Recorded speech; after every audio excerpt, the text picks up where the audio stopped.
Today I was reading in the book of Job about the incredible story of a man who was really going through a tough time. And he kept asking the why question. The why question is, why did this happen to me? Why is this happening to me right now? Same questions that are so relatable to us in our lives. Haven't you ever asked God the why? Those who've been sexually abused, a lot of time, that's one of their big questions. Why did this happen to me? Why this? Why that? Why didn't you protect me, God? Those questions are there, they're real, and they are in the whole painful process of walking towards the healing of sexual abuse. But everybody else, whether they've been sexually abused or not, can relate to the why question. Job went through immense pain. He had lost all his children. They all died in one day. He had lost all his financial gain.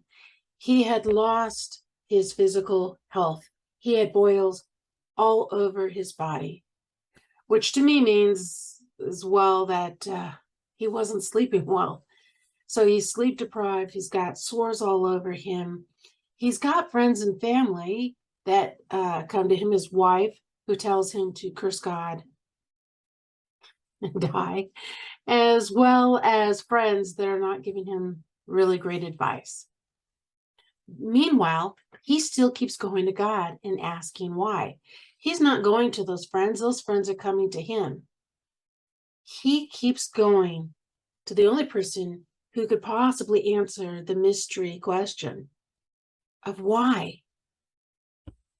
I love that he takes each question to God with no hesitation, each and every little thing. It's such a good lesson to me to not think in my head, well, God knows that I need this. No, actually have a conversation with God about my needs. Actually have a conversation with God about a pain I have. Actually have a conversation with God. All the little details that I have before me during the day to keep this relationship going and going strong. Nothing is too insignificant to God. I even love the great part of, though he was discouraged by his wife to stay in a relationship with God, he did not shove God away out of anger. But through all this unimaginable suffering, all of a sudden, God starts to speak to him. Now, the experience of God speaking to him, that giant why, that was everything. He had to know why he was suffering so. It was like it didn't even matter. It was like it evaporated because God was there talking to him, and it consumed all the why. This experience was so mind-blowing, he forgets that he was so consumed with wanting answers for his suffering, which was real suffering. You can respect mysteries. When we were children, our parents didn't explain everything to us, and so we trusted them when they said no to this or yes to something else.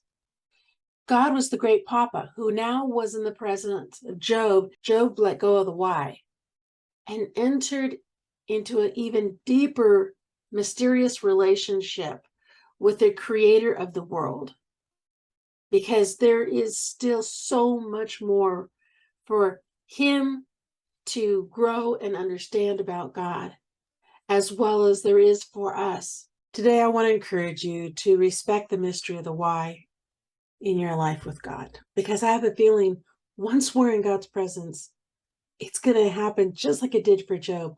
That why is just going to evaporate because we are so drawn to our creator, our Papa, and the trust is there, and it doesn't matter anymore because we know for the things that happen, God has it all under control.